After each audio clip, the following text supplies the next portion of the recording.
Hello friends, आप सभी का स्वागत है हमारे YouTube channel Surya Pratap classes के अंदर। हम यहाँ पे कंपटीशन एग्ज़ाम की तैयारी कराते हैं और हम कंपटीशन एग्ज़ाम को लेकर बहुत सारी अपडेट भी अपने चैनल पर लगातार देते रहते हैं। जैसे जैसे कंपटीशन एग्ज़ाम के डेट्स नज़दीक आती जा रही है, वो आपको अपनी तैयारी को कैसे बूस्ट अप करना है, इन सारे टॉपिक्स को लेकर हमने वीडियो बनाई हुई है और आगे भी बनाते रहेंगे। तो आज की हम जो वीडियो आपके सामने लेकर आए हैं वो पॉलिटी की होगी और पॉलिटी में हमारा चल रहा है मास्टर क्लास चल रही है पॉलिटी में हमारी यहाँ पे। यानी कि मास्टर क्लास का मतलब यहाँ पे है कि इससे बाहर कुछ नहीं होगा पॉलिटी में, ठीक है ना। पॉलिटी की एक एक चीज़ के बारे में हम डिफाइन करते हुए चल रहे हैं, बिल्कुल। यानी कि पूरे डेप्थ से पॉलिटी को पढ़ते हुए चल रहे हैं, वो भी भारतीय राज्य व्यवस्था। किसी भी एग्ज़ाम में आप बैठ जाइएगा, उसमें पॉलिटी का क्वेश्चन जरूर मिलेगा ही, और ये आपकी डेली लाइफ में भी बहुत ज़्यादा ज़रूरी है। पॉलिटी में हमने क्या क्या देख लिया? हमने पॉलिटी में सबसे पहले देख लिया संविधान क्या है, संविधान का निर्माण क्यों हुआ, ठीक है ना, संविधान की आवश्यकता क्यों पड़ी, ठीक है ना, संविधान के बारे में हमने चेक कर लिया, संविधान का महत्व हमने चेक कर लिया, ठीक है ना, संविधान का महत्व चेक कर लिया, संविधान निर्माण देख लिया हमने कैसे हो रहा,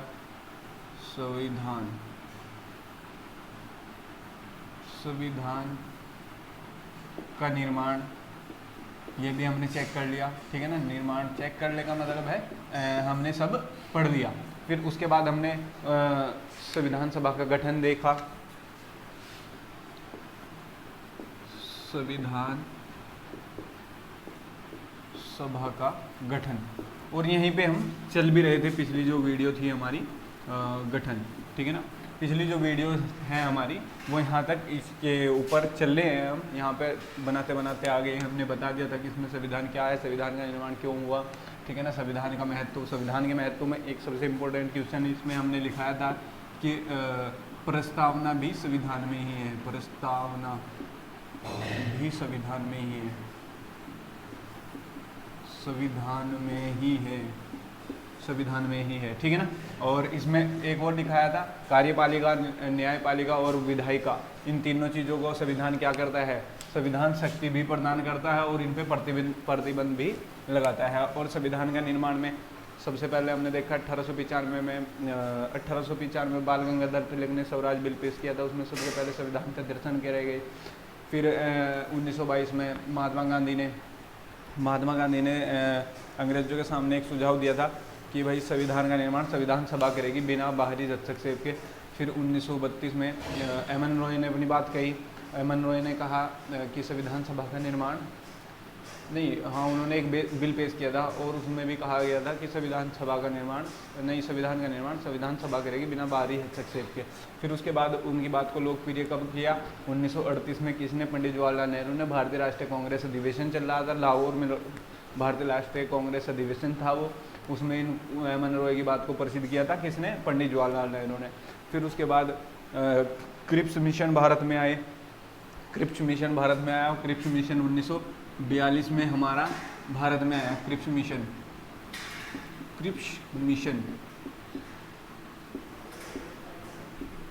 1942 में भारत में आया, ठीक है ना। वो भारत में आया तब द्वितीय विश्व युद्ध चल रहा था। नहीं, उसको सबसे पहले ना उसको अगस्त प्रस्ताव दिया था, जो पंडित जवाहरलाल नेहरू ने जो बात रखी थी उसको अंग्रेजों ने मंजूरी दे दी थी, उसको अगस्त प्रस्ताव का नाम दिया। और अंग्रेजों ने कहा कि भाई भारतीय द्वितीय विश्व युद्ध में शामिल हो जाएं और हम जैसे ही युद्ध समाप्त होगा हम आपका संविधान का निर्माण करा दें। फिर उसके बाद फिर भारत ने अगस्त प्रस्ताव को ठुकरा दिया, यानी कि उनकी बात को नहीं मानना। महात्मा गांधी ने फिर क्रिप्स मिशन 1942 में भारत में आया। फिर महात्मा गांधी ने भारतीयों से कहा कि आप द्वितीय विश्व युद्ध में शामिल हो जाएं और जैसे ही युद्ध समाप्त होगा कि हम आपके संविधान का निर्माण करा देंगे। तो महात्मा गांधी ने उनकी एक बहुत लोकप्रिय जो कथन है महात्मा गांधी का, उन्होंने कहा था, क्या कहा था कि ये तो ऐसा चेक है जिसका बैंक पहले ही नष्ट हो चुका है, जिसका बैंक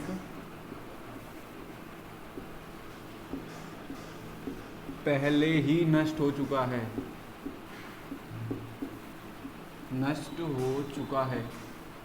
ठीक है ना। बहुत इंपॉर्टेंट कथन है। किसने कहा था ये? महात्मा गांधी ने। किसको कहा था? ये क्रिप्स मिशन को कहा था। कब कहा था? 1942 में। किसने कहा? ये कथन किसका है?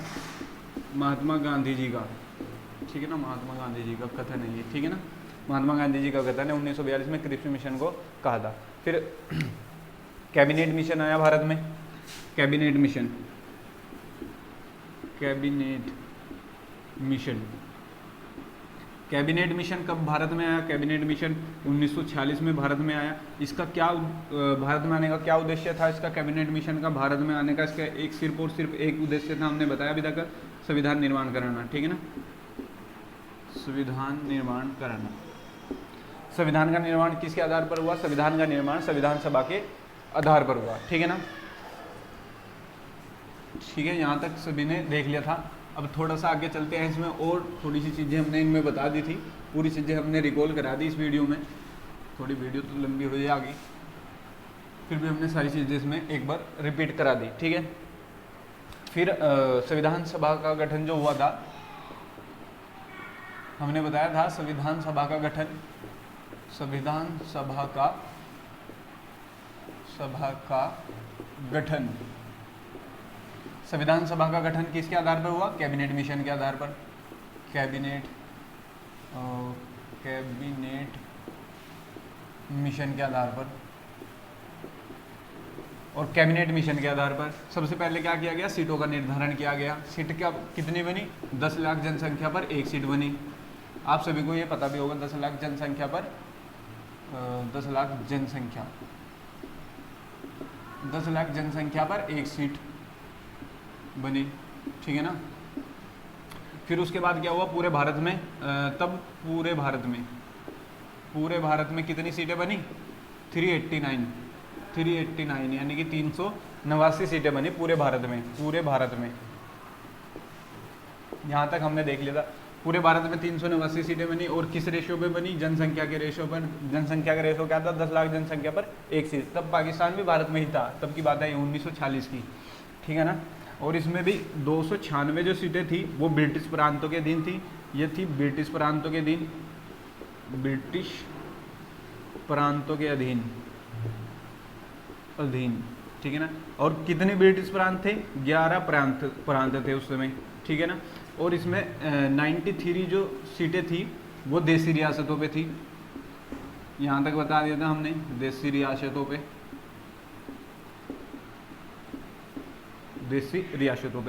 और इसमें भी क्या था? 296 जो सीटें थी, इसमें से 4 सीटें बहुत इंपॉर्टेंट हमने अलग से भी लिखाई थी और 292 अलग थी। ये तो थी 4 सीटें जो थी, ये थी चीफ कमीशन के अधीन,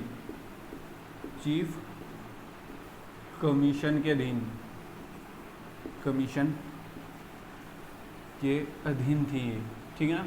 किसके अधीन थी? चीफ कमीशन के अधीन। और कौन कौन सी थी ये थी दिल्ली, अजमेर,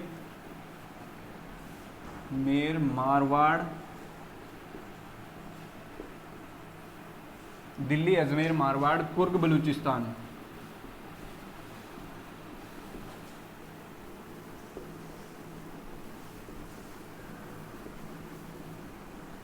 आई होप यहाँ तक समझ दिख भी रहा होगा। और ये लिखा भी दिया हमने पिछली वीडियो में, हमारी पिछली वीडियो पर जाइए उसमें डिटेल से देखिएगा इसको। और जो 292 हैं ये, ठीक है ना, ये 292 सीटें थी, ये किसके अधीन थी? ये ब्रिटिश गवर्नर के अधीन थी। किसके अधीन थी? ब्रिटिश गवर्नर के अधीन, ठीक है ना, ये ब्रिटिश गवर्नर के अधीन थी। अब देसी रियासतें थी। फिर इसमें हमने बताया कि भाई जो 93 सीटें थी देसी रियासतों की थी, उनके राजाओं ने स्वयं कह दिया कि हम अपने प्रतिनिधित्व स्वयं चुन के संविधान सभा में भेज देंगे। यहाँ पे तो इलेक्शन नहीं हुआ। अब यहाँ से 296 सीटों पर इलेक्शन हुआ था, 296 सीटों में इलेक्शन हुआ था, 296 सीटों पर चुनाव हुआ। और चुनाव कब हुआ? चुनाव हुआ जुलाई अगस्त 1996 में, जुलाई अगस्त 1996 में, ठीक है, 96 नहीं 40, सॉरी मुंह से गलत, मेरे जुबान से गलत निकल गया। 96 सीटों पर चुनाव हुआ। चुनाव कब हुआ? जुलाई अगस्त 1996 में। चुनाव का परिणाम क्या रहा था? बहुत इंपॉर्टेंट था परिणाम, बहुत इंपॉर्टेंट था। यहाँ से भी क्वेश्चन पूछ लिया जाता है। परिणाम क्या रहा था? परिणाम रहा था इसका कि इंडियन नेशनल कांग्रेस को इसमें 208 सीटें मिली, 8 सीटें जीती, ठीक है। मुस्लिम लीग लो, मुस्लिम लीग MN लिखा था हमने वहाँ से भी, मुस्लिम लीग ने इसमें 73 सीटें मिली, और अन्य को इसमें 15 सीटें मिली थी, ठीक है ना। 15 सीटें में भी क्या था, 8 निर्दलीय थे, ठीक है ना, बहुत इंपॉर्टेंट है ये। और 7 इसमें अन्य थे जिसके अपनी अपनी कोई लोकल पार्टी थी, ठीक है ना। ये इस प्रकार से चुनाव का निर्णय रहा था। फिर हमने इन 389 सीटें जो थी, यहाँ तक साफ कर दूँ ना मैं, यहाँ तक तो क्लियर ही होगा, पिछला ही है ये, सारा रिकॉल हो जाएगा इस वीडियो में, फिर आगे भी देखेंगे हम।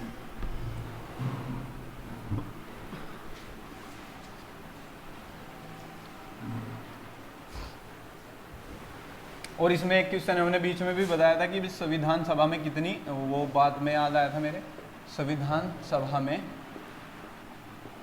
कितनी महिलाएं हैं, आप सभी को पता भी होगा, जिनको नहीं पता वो ध्यान से देख लेंगे। यहाँ पे 15 महिलाएं थी, महिलाएं, ठीक है, महिलाएं थी, ठीक है ना, संविधान सभा में। अब क्या बात कर रहे थे हम, 389 सीटों की थी, 389 सीटों की जो सारी की सारी गणना थी ना, सीटें जो सारी की सारी गणना थी, वो हमारी सारी की सारी गणना किस पे थी, 296 सीटों पर, 296 सीटों पर हमारी पूरी की पूरी जनगणना थी, ठीक है ना। अब 296 में अगर हम इनको 3 समुदाय के हिसाब से बांट दिया, समुदाय के हिसाब से हमने समुदाय में बांट के दिखाया था, समुदाय के हिसाब से 3 समुदायों में बांटा था हमने इसको। पहला सामान्य को 213 सीटें मिली थी इसमें, ठीक है ना। फिर दूसरा बांटा था हमने मुस्लिम पे, वहां पे मुस्लिम लीग पार्टी थी, यहाँ पे मुस्लिम समुदाय है, ठीक है ना, ये बहुत ध्यान से रखना। मुस्लिम को मिली थी यहाँ पे मुस्लिम समुदाय में बैठी थी यहाँ पे सीटें कितनी 79, और जो तीसरा समुदाय था सिख समुदाय, उसमें 4 सीटें बैठी थी, ठीक है ना।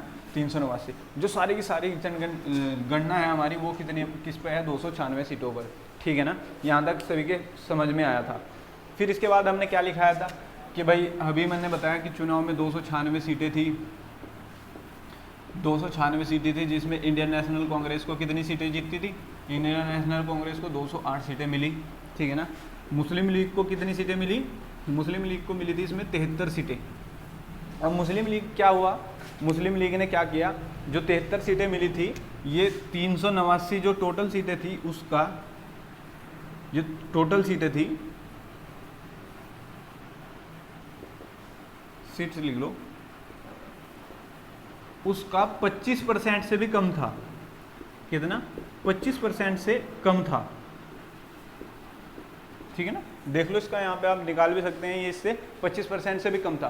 तो मुस्लिम लीग ने क्या किया, संविधान सभा से बहिष्कार करने का निर्णय ले लिया। क्या किया मुस्लिम लीग ने संविधान सभा से बहिष्कार का निर्णय ले लिया। संविधान सभा से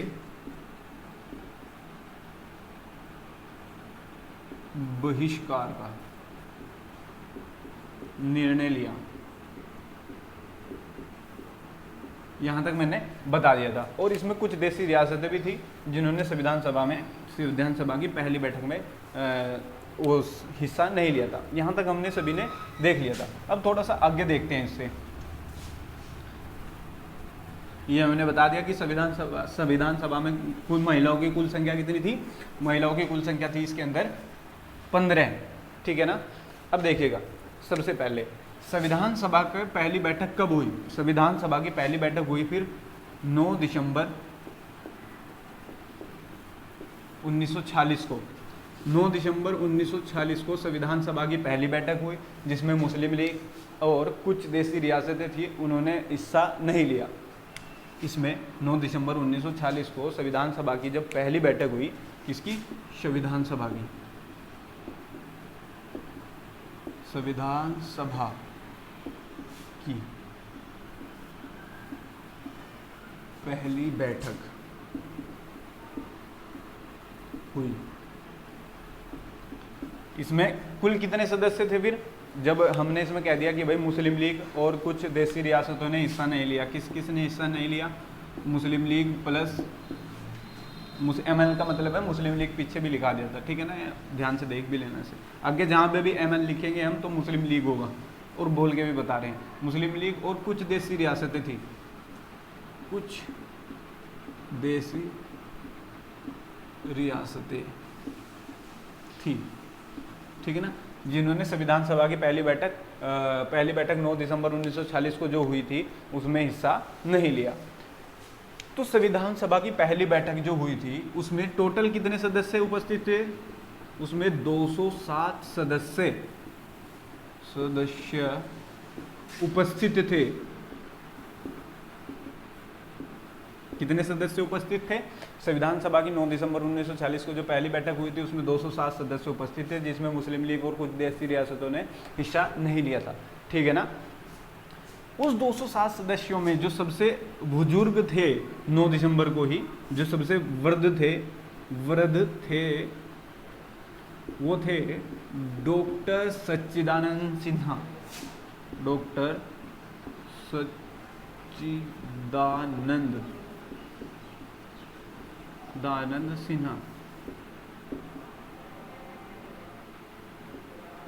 सिन्हा, डॉक्टर सच्चिदानंद सिन्हा, उनको अस्थायी अध्यक्ष बना दिया गया था, उनको अस्थायी अध्यक्ष।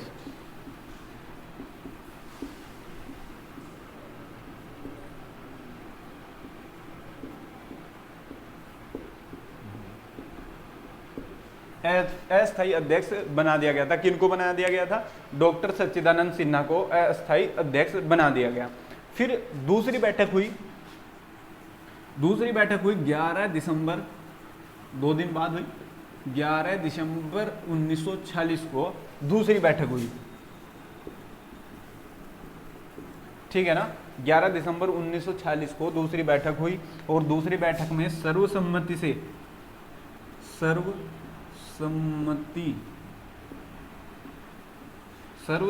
से किसको, सर्वसम्मति से डॉक्टर राजेंद्र प्रसाद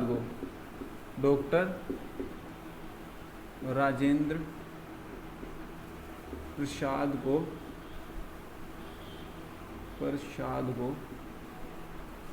अस्थायी अध्यक्ष बना दिया गया संविधान सभा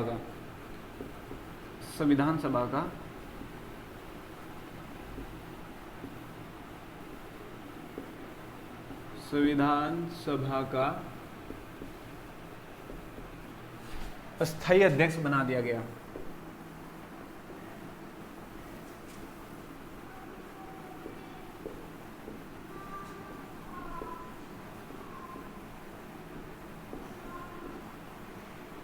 ठीक है ना, बना दिया गया, ठीक है, यहां तक समझ में आया। सर्वसम्मति से बना दिया गया था। कब बनाया था, 11 दिसंबर। बहुत ध्यान से डेट याद रखना। पहली बैठक में कितने सदस्य उपस्थित थे और उसमें सबसे वृद्ध कौन से थे, डॉक्टर सच्चिदानंद सिन्हा थे, उनको अस्थायी अध्यक्ष बना दिया गया था। फिर दूसरी बैठक हुई, दूसरी बैठक 11 दिसंबर 1946 को हुई, जिसमें सर्वसम्मति से डॉक्टर राजेंद्र प्रसाद को क्या बना दिया गया था, डॉक्टर राजेंद्र प्रसाद को अस्थायी अध्यक्ष बना दिया गया था। किसका, संविधान सभा का। और उपाध्यक्ष किस किस को बनाया गया था, मैं अगर यहाँ पे लिख दूँ, अगर मैं यहाँ पे इसे रफ करके यहाँ से लिख दूँ, इस 11 दिसंबर 1940 को ही उपाध्यक्ष बना दिया गया था। 11 दिसंबर 1940 को ही उपाध्यक्ष बना दिया गया था H.C.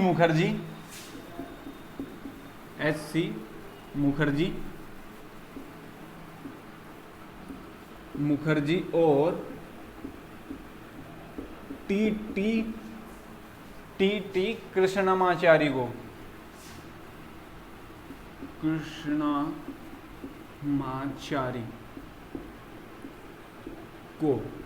क्या बनाया गया था, अस्थाई अध्यक्ष बना दिया गया था।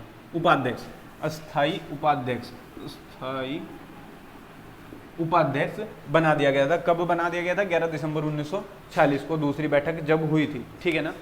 13 दिसंबर को जब, यहां तक सभी के समझ में आया होगा, ठीक है ना। थोड़ा सा आगे चलते हैं, थोड़ा सा,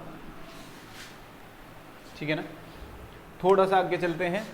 बहुत बहुत इंपॉर्टेंट है, बहुत ज्यादा इंपॉर्टेंट है लाइन। इंपॉर्टेंट क्या है? 13 दिसंबर 1946 को, 13 दिसंबर 1946 को कौन सी बैठक थी? ये तीसरी बैठक थी संविधान सभा की। कौन सी बैठक थी? 13 दिसंबर 1946 को तीसरी बैठक, तीसरी बैठक। और इस बैठक में क्या हुआ? इस बैठक में क्या हुआ? पंडित जवाहरलाल, पीटी नेहरू, जहां पे भी मैं पीटी नेहरू लिखता हूं, वहां पे आप समझ जाना पंडित जवाहरलाल नेहरू है पूरा नाम इनका, ठीक है ना। तो मैंने यहाँ पे लिख दिया कि पीटी नेहरू, ठीक है ना। पीटी नेहरू ने एक उद्देश्य प्रस्ताव प्रस्तुत किया। इन्होंने क्या किया? उद्देश्य प्रस्ताव। कौन सा प्रस्ताव? उद्देश्य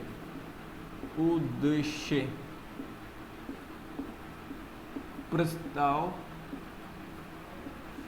प्रस्तुत किया।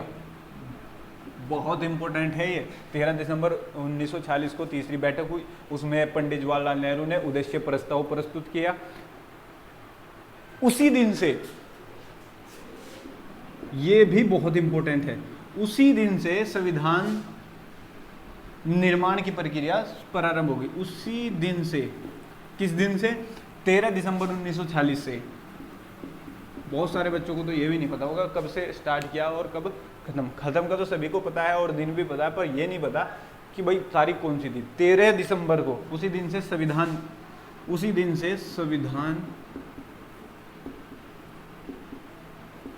निर्माण की प्रक्रिया शुरू हुई।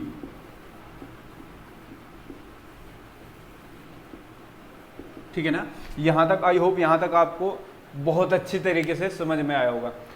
अब उद्देश्य प्रस्ताव क्या था, इसमें क्या क्या चीजें थी और ये कब प्रस्तुत किया गया और ये कब संविधान सभा द्वारा स्वीकार कर लिया गया, ये हम आपको अपनी नेक्स्ट वीडियो में जल्दी ही बताएंगे। तब तक के लिए हम यहीं पर रोकते हैं इस वीडियो को, क्योंकि वीडियो काफ़ी लंबी हो जाती है और फिर इसे अपलोड करने में भी बहुत सारी प्रॉब्लम आती है। आप इसी तरह से हमारे चैनल पे आइएगा और हमारे बार बार लाइक करिएगा, वीडियो को शेयर करिएगा और सब्सक्राइब कीजिएगा हमारी इस वीडियो को। Thank you guys.